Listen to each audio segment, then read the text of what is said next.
Bonjour les amis, vous n'allez pas tarder à me dire que vous en avez marre de l'évangile de Jean, parce que on n'a presque pas parlé de l'évangile de Jean jusqu'à maintenant, mais alors là, depuis que c'est Pâques, je peux vous dire, là, vous en avez droit à une bonne injection. Eh bien, et ça continue, même aujourd'hui, alors que c'est un dimanche, et comme c'est le dimanche, on va sauter cet évangile de Jean. Nous étions au chapitre 6, mais là, tout d'un coup, on part au chapitre 21, qui est à la fin de l'évangile. Alors, c'est le chapitre 21, les versets 1 à 19. Mais je vous rappelle, ou je vous annonce pour ceux qui n'étaient pas là, s'il y a des mauvais élèves, que nous avons déjà lu les chapitres 1 à 14 le 22 avril, donc il n'y a pas très longtemps, puisque nous sommes aujourd'hui le 1er mai, et dans cette fête du travail. Et donc je ne vais pas me donner le travail de recommencer l'explication sur les 14 premiers versets. Si ça vous intéresse, vous pouvez bien entendu retrouver l'évangile et le commentaire dans le site jésusfacile.com. Il suffit de passer par l'onglet qui s'appelle Jean et puis vous allez chercher chapitre 21, les versets 1 à 14. Et donc je démarre au chapitre 15.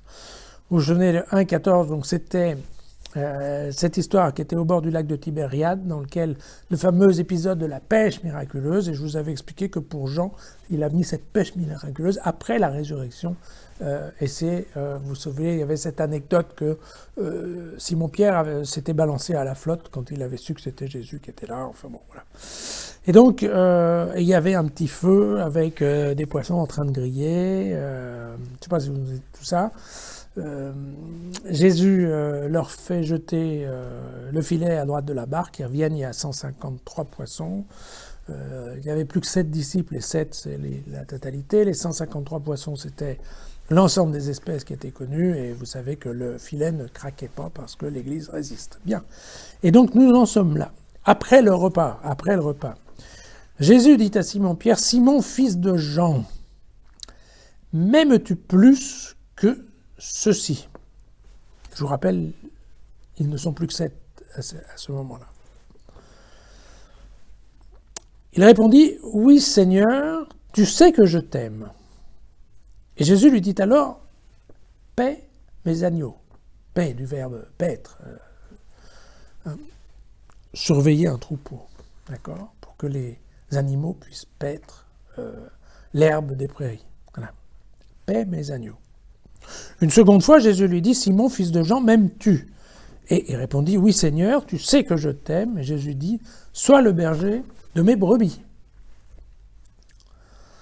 Une troisième fois, il dit, « Simon, fils de Jean, m'aimes-tu » Et Pierre fut attristé de ce que Jésus lui avait dit une troisième fois, « M'aimes-tu » Et il reprit, « Seigneur, toi qui connais toutes choses, tu sais bien que je t'aime. » Et Jésus lui dit, « Paie mes brebis. »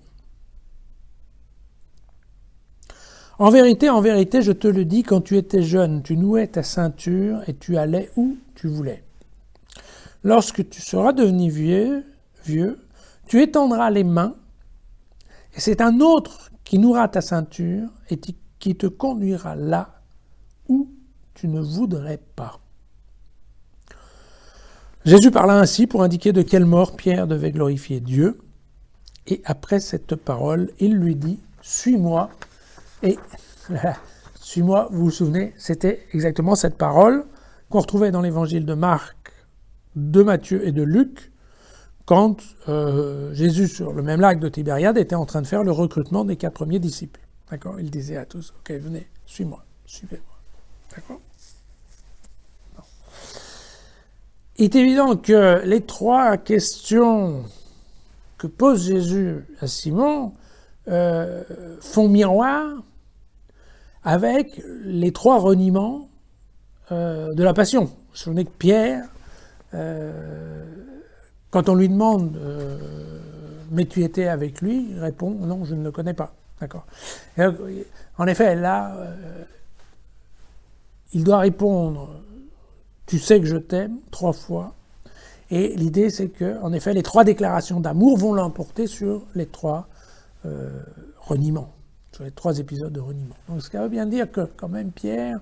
Alors, Pierre, c'est intéressant parce que vous avez vu, Pierre, il est quand même un peu, pour cette fois-ci, il est quand même assez malin parce qu'il a la décence de ne pas répondre en comparant son amour aux autres. Parce qu'en fait, Jésus lui demande, est-ce que tu m'aimes plus que les autres ? Et On l'a vu ensemble pendant tous les évangiles, en fait. Pierre, il en fait toujours un peu trop. Il fait toujours la course. Il est toujours en train de faire la course avec Jean pour arriver le premier, pour tout comprendre avant les autres. Il adore être le premier de la classe, Pierre. Donc, il en fait toujours un peu trop. Alors, c'est cette question, voilà. Et là, toute évidence, Jésus, il a bien repéré ça. Et donc, il lui pose la question piège.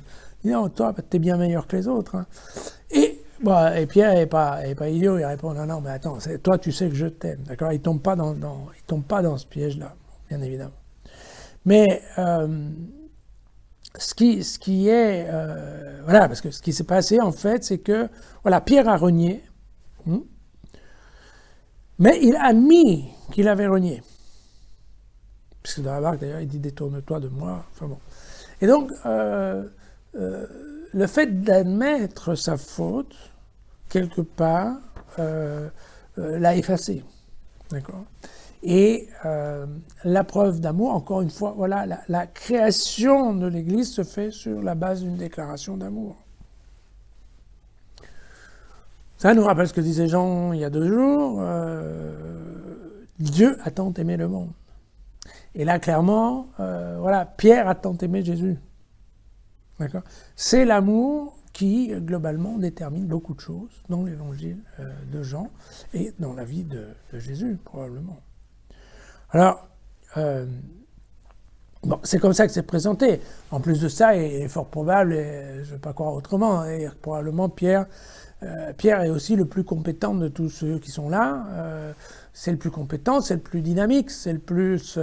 probablement Jésus a jugé que c'était le plus capable, en fait, de commencer à organiser une communauté et à faire en sorte que ça devienne une église. Hein. Alors, à la fin du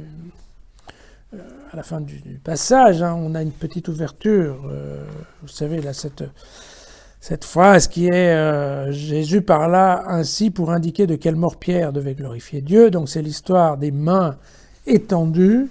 C'était quoi l'idée? C'est qu'en effet, vous savez que Pierre, à la fin de sa vie, mais quand Jean écrit l'évangile, Pierre est déjà mort, probablement. Non, certainement. N'oublions pas que les gens écrivent, les gens de Jean, les gens joanniques, ils écrivent en l'an 90. Hein, donc Pierre, il a dû mourir entre 60 et 80 ou 60 et 70. Bon, et lui, il est mort, Pierre est mort comme un martyr, et il est mort aussi sur la croix. Donc il y a bien une question de main étendue.